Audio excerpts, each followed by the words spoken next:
Trump का दोबारा राष्ट्रपति बनना बांग्लादेश के लिए मुश्किल का सबब बन गया है। अमेरिका ने बांग्लादेश को दी जाने वाली सभी मदद रोक दी है। सिर्फ बांग्लादेश ही नहीं बल्कि कई गरीब विदेशी देशों को मिलने वाली मदद पर रोक लगाने के आदेश डोनाल्ड ट्रंप ने राष्ट्रपति बनते ही जारी किए हैं। इस बड़े झटके के बाद यूनुस सरकार अब क्या करेगी? अमेरिका कौन से देशों को किस तरह की मदद देता है? फिलहाल कौन से देशों के लिए मदद रोकने के आदेश जारी हुए हैं, बताएंगे सब कुछ आपको इस वीडियो में।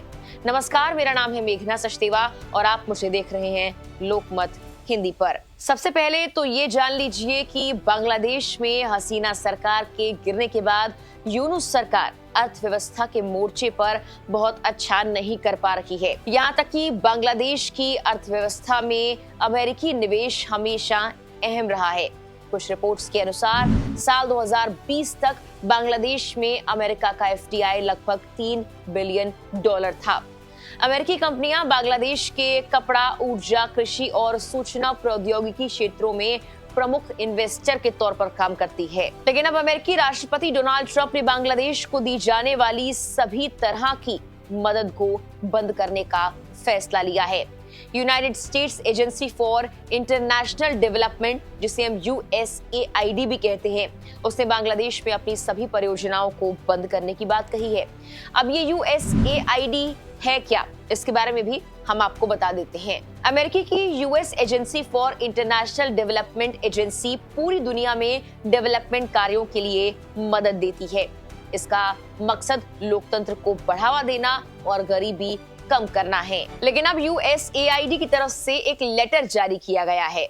इस लेटर में अमेरिकी राष्ट्रपति डोनाल्ड ट्रंप के हालिया एग्जीक्यूटिव ऑर्डर का हवाला देते हुए ये कहा गया है, हम सभी USAID भागीदारों को आदेश दे रहे हैं कि वो USAID और बांग्लादेश कॉन्ट्रैक्ट के तहत किए जाने वाली सब्सिडी, सहकारी समझौते या अन्य सहायता के काम को तुरंत बंद या सस्पेंड कर दें। अगर अमेरिका बांग्लादेश से निवेश को लेकर अपने हाथ पूरी तरह पीछे खींच लेता है या निवेश को कम भी करता है तो इसका बांग्लादेश की अर्थव्यवस्था पर गंभीर असर होगा।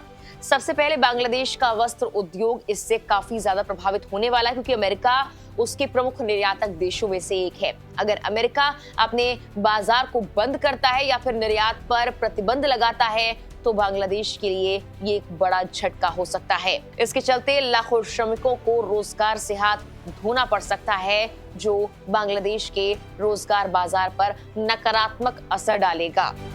बांग्लादेश की अर्थव्यवस्था के लिए ये एक बहुत बड़े झटके जैसा है, क्योंकि एक रिपोर्ट के मुताबिक तो एक्सपर्ट्स को ये डर है कि बांग्लादेश का आर्थिक मॉडल पूरी तरह फेल हो चुका है। वर्ल्ड बैंक ने वित्त वर्ष 2024-25 के लिए बांग्लादेश की GDP ग्रोथ के पूर्व अनुमान को भी घटा दिया है। वहीं महंगाई दर 10% के करीब पहुंच सकती है। अमेरिकी मदद बंद होने से बांग्लादेश की मुसीबत और ज्यादा बढ़ सकती है। इससे पहले ट्रंप प्रशासन ने शुक्रवार से इजराइल, मिस्र और फूड प्रोग्राम को छोड़कर विदेशी देशों को मिलने वाली सभी तरह की मदद पर रोक लगा दी है। न्यूज एजेंसी AFP के मुताबिक अमेरिकी विदेश मंत्रालय के इस आदेश से गरीब देशों को मिलने वाली स्वास्थ्य मदद पर भी रोक लगा दी गई है, जिससे कई गरीब देशों पर काफी बुरा असर पड़ने वाला है। गौर करने वाली बात है कि अमेरिकी राष्ट्रपति ट्रंप ने अपने इलेक्शन कैंपेन के दौरान बांग्लादेश की अंतरिम सरकार को आड़े हाथों लिया, कई बार बयान भी दिए, उस पर हिंदुओं पर हमला करने का आरोप भी लगाया।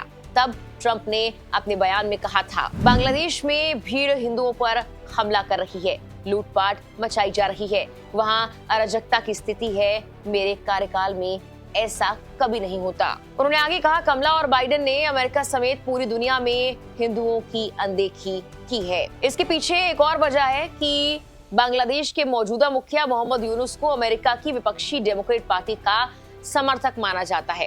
4 महीने पहले की बात ले लीजिए, जब मोहम्मद यूनुस ने UNGA की एक मीटिंग में हिस्सा लिया था। इस मीटिंग में वो तत्कालीन राष्ट्रपति जो बाइडेन से मिलते हुए नजर आए थे, उन्हें गले लगा दिया था। एक और बड़ी बात यह है कि पाकिस्तान और बांग्लादेश की दोस्ती और बढ़ रही है। दोनों के बीच सीधी हवाई सेवा शुरू करने की योजना का ऐलान हो चुका है। द एक्सप्रेस ट्रिब्यून के मुताबिक बांग्लादेश हाई कमिश्नर मोहम्मद इकबाल हुसैन ने शनिवार को पाकिस्तान के पेशावर में मीडिया को इस बारे में बताया है। दोनों देशों के बीच 2018 से कोई डायरेक्ट फ्लाइट नहीं है, लेकिन अब दोस्ती को और बढ़ाया जा रहा है। अब पाकिस्तान से इस तरह और नजदीकी बढ़ाना जाहिर तौर पर बांग्लादेश को वैश्विक स्तर पर नुकसान पहुंचा सकता है। वहीं शेख हसीना का तख्ता पलट होने के बाद से 10 लाख से ज्यादा लोग बांग्लादेश में बेरोजगार हो चुके हैं। कई उद्योग ठप हो चुके हैं। ऐसे में अमेरिका के इस मदद ना देने वाले फैसले से बांग्लादेश की स्थिति और ज्यादा बिगड़ने की संभावना है।